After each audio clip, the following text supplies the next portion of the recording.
নমস্কাৰ ভাস্কৰজ্যোতি এষ্ট্ৰবাস্তৰ জ্ঞান চেনেললৈ সকলোকে পুনৰ এবাৰ স্বাগতম জনাইছোঁ। আজি মই পুনৰ আপোনালোকৰ মাজলৈ এটা নতুন ভিডিঅ' লৈ আহিছোঁ। এই ভিডিঅ'টো অলপ আপোনালোকে কেতিয়াও ভাবি পোৱা নাই বা আপোনালোকে কেতিয়াও কোনো ধৰণে এনেকুৱা ভিডিঅ' ক'তো পোৱা নাই। মই এনেকুৱা এটা ভিডিঅ' আপোনালোকলৈ লৈ আহিছোঁ আৰু এই ভিডিঅ'টোত মই শনি গ্ৰহৰ ওপৰতেই ক'ব বিচাৰিছোঁ জাতকসকলক।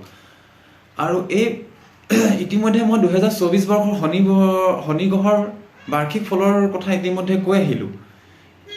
আপোনালোকে সেইখিনি গোটেইখিনি নিজৰ লগ্ন আৰু ৰাশিৰ পৰা চাই মিলাই ল'ব পাৰিব।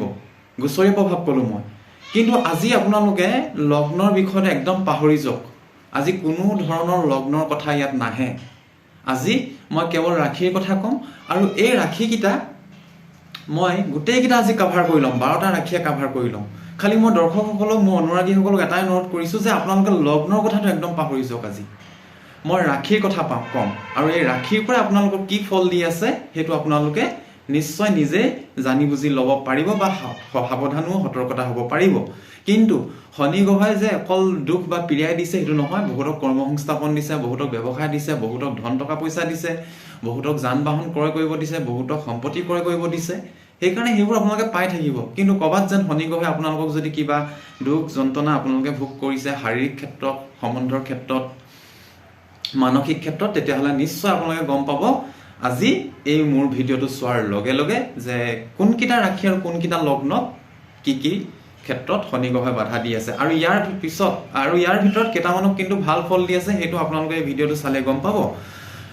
মই ক'ব বিচাৰিছোঁ শনি গ্ৰহৰ কাৰকৰ কথা আপোনালোকে ইতিমধ্যে আগৰ ভিডিঅ'ত মই কৈ আহিছোঁ। শনি গ্ৰহে কি কাৰক হয়, কি ক্ষেত্ৰত তেওঁ লগ দিয়ে। এতিয়া মই আপোনালোকক আজি ৰাশিৰ বিষয়ে যদি ক'ব বিচাৰোঁ, তেতিয়া শনি গ্ৰহই সদায় 4টা পায়া বুলি এটা জ্যোতিষশাস্ত্ৰত নিয়ম আছে। সেই নিয়মৰ মাজেৰে গতি কৰে। 4টা পায়া বুলি কয়। 4টা পায়া কি গম পাইছেনে? সোণৰ পায়া, ৰূপৰ পায়া, তামৰ পায়া আৰু লোহাৰ পায়া, লো পায়া লাষ্টত। ইয়াৰে ভিতৰত সোণৰ পায়া আৰু শেষৰটো লোহাৰ পায়া যিকেইটা ৰাশি আছে সেইকেইটা ৰাশিক কিন্তু শনি গ্ৰহে পীড়া দিছে। পীড়া মানে আপোনালোক কৈছোঁ সম্বন্ধ, সম্পৰ্ক, এইবোৰ ক্ষেত্ৰত, শৰীৰৰ ক্ষেত্ৰত। কিন্তু অৰ্থনীতি আহিব, আপোনালোকৰ ধন টকা পইচা উপাৰ্জন হ'ব, সা সম্পত্তি কিনিব পাৰিব। কিন্তু শনি গ্ৰহই এই ৰাশিকেইটা, কোনকেইটা ৰাশি সোণৰ পায়াত আছে শনি গ্ৰহ বৰ্তমান আৰু কোনকেইটা ৰাশি লোহাৰ পায়াত আছে, এই ৰাশিকেইটাক কিন্তু পীড়া দি আছে। মই ক'ম সেইখিনি আজি। আৰু সোণ আৰু লোহাৰ কথা ক'লোঁ। এতিয়া ৰূপ আৰু তাম, এই আৰু দুটা পায়া, তাৰমানে 4টা পায়া। সোণ আৰু লোহাৰ কথা ক'লোঁ। এতিয়া ৰূপ আৰু তামৰ পায়াত কোনকেইটা ৰাশি আছে সেইকেইটাক কিন্তু শনি গ্ৰহই পীড়া আৰু মানসিক অশান্তি দিলেও কিন্তু তেওঁলোকক বহুতখিনি সহায় কৰি আছে। উদ্ধাৰ কৰিব, তাৰমানে তেওঁলোকক শনি গ্ৰহে উদ্ধাৰ কৰিব। কিন্তু নীতি নিয়মৰ প্ৰয়োজন হয়। এইবোৰ কৰি গ'লে আপোনালোকক উদ্ধাৰো কৰিব তেওঁলোকে। সেই গতিকে মই সোণৰ পায়াত থকা ৰাশিকেইটা ক'ব লৈছোঁ আপোনালোকক। সোণৰ পায়াত থকা ৰাশিকেইটা হৈছে মিথুন, বৃশ্চিক আৰু মকৰ। সোণৰ পায়াত আছে। লগ্নটো পাহৰি যাব কৈছোঁ মই আপোনালোকক মই কেৱল ৰাশিটোৰ কথা কৈছোঁ। এইটো কথা মনত ৰাখিব। মিথুন, বৃশ্চিক আৰু মকৰ ৰাশিক কিন্তু শনিয়ে পীড়া দি আছে। আপোনালোকৰ বাধা বান্ধি হওক, আপোনালোকৰ ভাগ্য ক্ষেত্ৰতো আপোনালোকে লগ পোৱা নাই, ভালদৰে আগবাঢ়িবলৈ পোৱা নাই, মন নাযায়, এনেকুৱা ধৰণৰ কথা চলি আছে। আপোনালোকৰ কোনো ধৰণৰ মানে আপোনালোকে যেন ভাগ্যই লগ দিয়া নাই, তেনেকুৱা ধৰণৰ মনোভাৱ এটা আহি আছে। মিথুন, বৃশ্চিক আৰু মকৰ সোণৰ পায়াত চলি আছে এইকেইটা ৰাশি। সেই গতিকে সাৱধান হওক। আপোনালোকে নিজেই যদি বাধা বিঘিনি পায় তেন্তে শনি গ্ৰহৰ দান দিব, শনি গ্ৰহৰ মন্ত্ৰ জপ কৰিব পাৰিব, মঠ মন্দিৰ যাব, দুখীয়াক সহায় কৰিব, নিশ্চয় পীড়াৰ পৰা মুক্তি পাব। আৰু এইটোৱে হৈছে আপোনালোকৰ মিথুন, বৃশ্চিক আৰু মকৰ ৰাশিৰ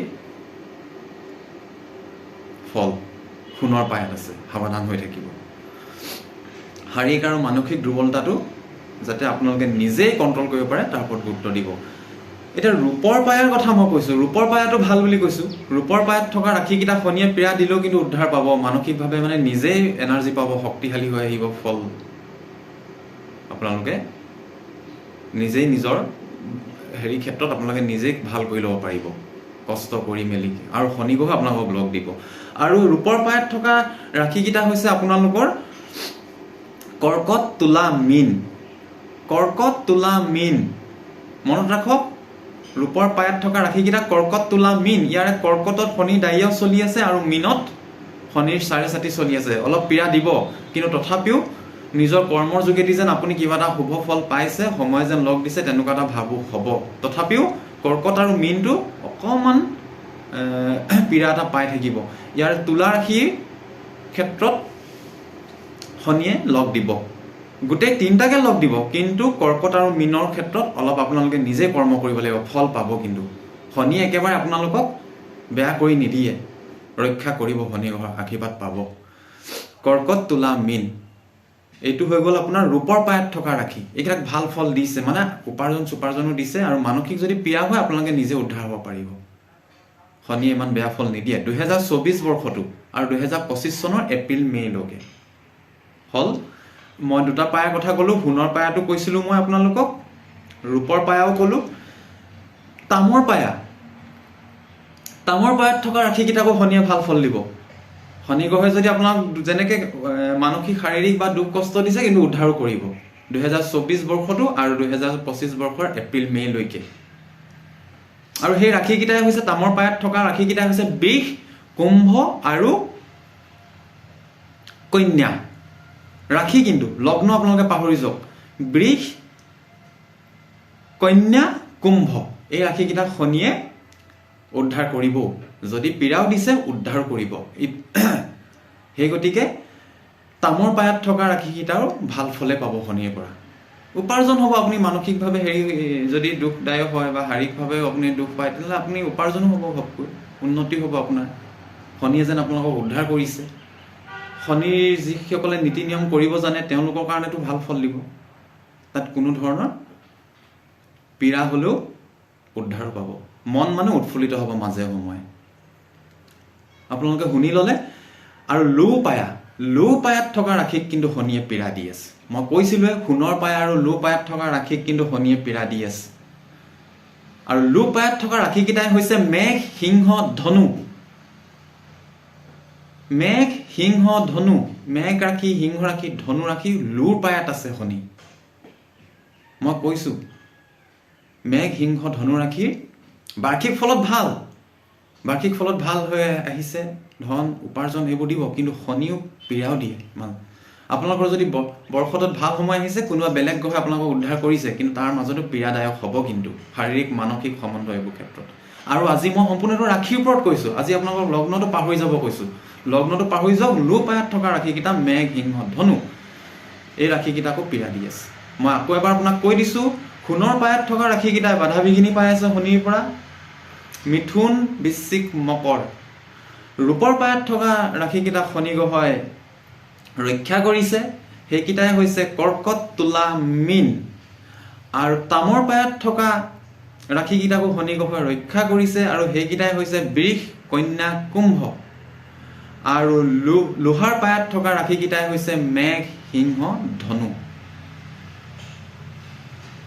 লোহাৰ পায়াত থকা ৰাশিকেইটা সেই গতিকে ৰাশিক লৈও আজি মই ফলাদেশ ক'লো আপোনালোকক এই ফল আপোনালোকে নিশ্চয় ৰাশিৰ পৰা চাই নিজে জানি বুজি ল'ব আৰু যিখিনি ৰাশিক মই পীড়া কৈছো তেওঁলোকে শনি গ্ৰহৰ দান দিব পাৰে মন্ত্ৰ জপ কৰিব পাৰে শনিবাৰে ব্ৰত কৰিব পাৰে দুখীয়া সহায় কৰিব পাৰে খুব শৰ্ট কাটিঙত গৈ লোকক যাতে আপোনালোকে ঠগি মেলি কোনো কাম সৰকাই নলয় এইবোৰ কৰিলে মানে শনি গ্ৰহৰ দুখ লাগে হনুমান চালিচা পঢ়িব পাৰে মন্দিৰ দৰ্শন কৰিব পাৰে এনেবোৰ কৰিলে শনি গ্ৰহৰ পীড়াৰ পৰা নিশ্চয় শুভ ফল পাব আৰু এই যে মই কৈছো আজি সোণ ৰূপ তাম লোহাৰ পায়া এইকেইটাৰ ভিতৰত সোণ আৰু লোহাৰ পায়াত থকা ৰাশিকেইটাক পীড়া দিছে কিন্তু তথাপিও গোচৰী প্ৰভাৱৰ পৰা কিছুমান গ্ৰহ এই ৰাশিবোৰত ভাল স্থানত আহিব অহাৰ সময়ত কি হ'ব আপোনালোকক সেই গ্ৰহকেইটাই কিন্তু উন্নতি দি থৈ যাব তেতিয়া শনিৰ পীড়া অলপ কম হ'ব পাৰে আপোনালোকে সেই কথা নিজে লক্ষ্য ৰাখিব আৰু কোনটো সময়ত কোনকেইটা গ্ৰহই কোনকেইটা ৰাশিক ভাল ফল দি আহিব সেই তাক লৈ মই নতুন ভিডিঅ' আপোনালোকৰ মাজলৈ লৈ আহিবলগীয়া মোৰ নতুন নতুন এপিছডবোৰত মই কণ্টেণ্ট বনাম আকৌ আপোনালোকৰ বাবে। সেইকাৰণে আপোনালোকে ইমান ভয় ভ্ৰান্তি হ'ব নালাগে। খালি মই সতৰ্কতা আৰু সাৱধানৰ বাবে আজি ৰাশিক লৈ শনিৰ 4টা পায়াৰ কথা ক'লোঁ। এনেকুৱা ধৰণৰ ভিডিঅ' এনেকুৱা ধৰণৰ কণ্টেণ্ট কিন্তু আপোনালোকে পোৱা নাই সম্ভৱত শনি গ্ৰহক লৈ। শনি গ্ৰহৰ আৰু বহুত ভিডিঅ' আহিবলগীয়া আছে, মই আহিবলগীয়া দিনত ক'ম আৰু নতুন নতুন ভিডিঅ'ত আপোনালোকে গম পাব। আৰু আহিবলগীয়া নতুন ভিডিঅ'ত মই বুধ গ্ৰহ শুক্ৰ গ্ৰহক লৈও আপোনালোকক গোটেই বছৰটোৰ ফলাদেশৰ বিষয়ে ক'ম। তেতিয়া বুধ গ্ৰহৰ ফেভাৰেট ৰাশি কন্যা, মিথুন, বৃষ, তুলাক কি ফল দিব, শুক্ৰ গ্ৰহৰ ফেভাৰেট ৰাশি তুলা, বৃষ, মিথুন, কন্যা এইবোৰ ৰাশিক কি ফল দিব আহিবলগীয়া ভিডিঅ'বোৰত মই আপোনালোকে সকলোৱে গম পাব। দৰ্শকসকলে মোৰ চেনেলটো শ্বেয়াৰ কৰি দিব, মোৰ চেনেলটো ছাবস্ক্ৰাইব কৰি দিব, নটিফিকেশ্যন বেলটো অল কৰি ৰাখিব। মোৰ ভিডিঅ'বোৰ আপোনালোকে স্কিপ নকৰাকৈ প্ৰথমৰ পৰা শেষলৈকে চাব, নতুন নতুন জ্ঞান আহৰণ কৰিব পাৰিব। মোৰ ভিডিঅ'বোৰ চালে আপোনালোকে সতৰ্কতাও অৱলম্বন কৰিব। আৰু মই গোচৰীয় প্ৰভাৱত এইখিনি কৈছোঁ। মোক সৈতে সম্পৰ্ক কৰিবলৈ ডেছক্ৰিপশ্যনত মোৰ নাম্বাৰ দিয়া আছে, আপোনালোকে মোৰ নাম্বাৰ যোগাযোগ কৰিব আৰু কুণ্ডলী অধ্যয়ন কৰাব। তেতিয়া মই সম্পূৰ্ণ ফলাদেশ আপোনালোকৰ আগত আগবঢ়াই দিব পাৰিম। মোৰ লগত সংযোগ হৈ থাকক, মই আপোনালোকৰ পৰা সঁহাৰি পাইছোঁ। আজিলৈ মই শনি গ্ৰহৰ এই 4টা পায়াৰ কথা কৈ মোৰ ভিডিঅ'টো ইমানতে সামৰণি মাৰিছোঁ। নমস্কাৰ।